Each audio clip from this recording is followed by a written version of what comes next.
कहानी एक ऐसे घर से जहां शादी का माहौल है, लेकिन टेंशन और शांति इतनी कि शादी का घर किसी जंग के मैदान जैसा दिख रहा था।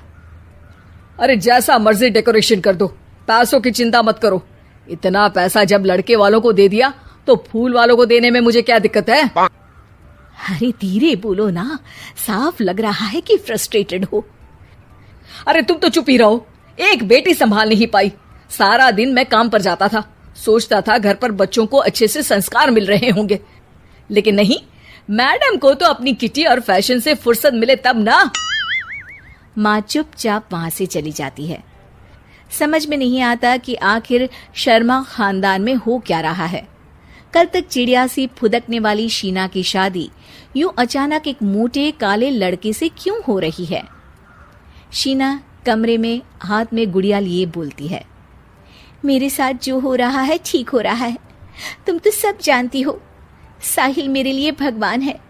अब जब वो ही नहीं मिला तो फिर कोई भी हो, जिंदगी ही तो जीनी है, जी लेंगे। बाहर शीना की बुआ किसी से बात करती है। अरे मोटा नहीं, उसे तो खाते पीते घर का कहते हैं। अब ओबेरॉय का नाम भी किसी को बताने वाली बात है। उनका इकलौता लड़का तो करोड़ों की सामी तो है ही। अरे हमारी शीना बिटिया तो रानी बनेगी, रानी।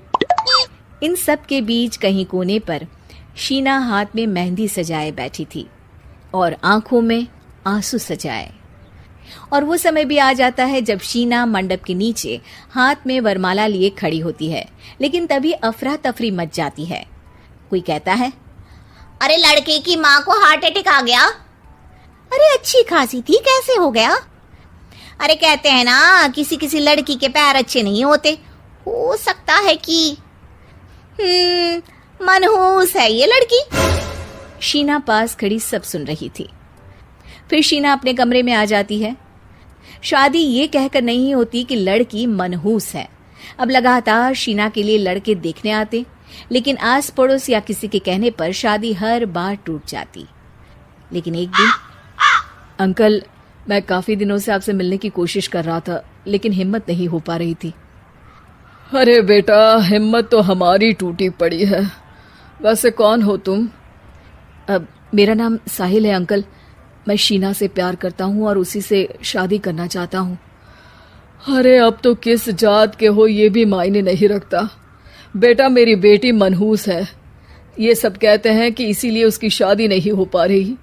अगर तुम शादी करने को तैयार हो तो ठीक है। शीना की शादी साहिल से हो जाती है। अगले दिन साहिल की माँ का देहांत हो जाता है और एक बार फिर लोग शीना को अपशकुनी कहने लगते हैं। अरे खा गई दीदी को ये। अरे क्या जरूरत थी साहिल किसी मनहूस को घर लाने की? पर बुआ, माँ की तो तबीयत पिछले कई साल से खराब थी। डॉक्टर्स ने जवाब दे दिया था। क्या पता ये भी उनका सौभाग्य हो कि वो बहू का मुंह देख पाई। अरे बहू का मुंह देख पाई, या ये कह लो कि बहू का मुंह देखते ही स्वर्ग लोक सिधार गई। खैर, हमें क्या, घर तुम्हारा है, हम तो चले।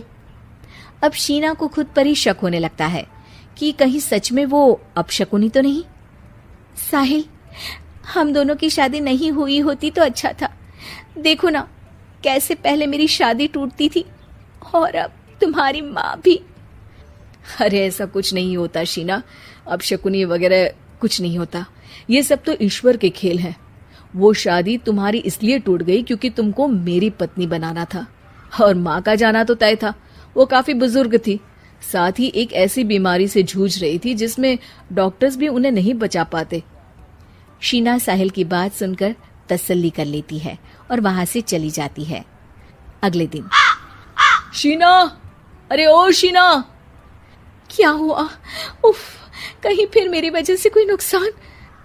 अरे नहीं नहीं शीना, तुम जानती हो, जिस प्रॉपर्टी के केस को हम बरसों से लड़ रहे थे उस पर फैसला आ गया, वो भी हमारे हक में। अब हम करोड़पति हो गए शीना। शीना शांत रहती है। अरे क्या हुआ? करोड़ पत्नी बनकर तुमको खुशी नहीं हुई? शीना की आंखों में पानी आ जाता है। चलिए जी, कुछ तो अच्छा हुआ मेरी जिंदगी में आकर आपके साथ। साहिल शीना को गले लगाकर कहता है, मेरी नई नौकरी भी तुम्हारे ही आने से लगी। ये प्रॉपर्टी का केस जीता। सब कुछ तो तुम्हारे आने के बाद ही हुआ, फिर तुम मनहूस कैसे? ये सुनकर शीना खुश हो जाती है।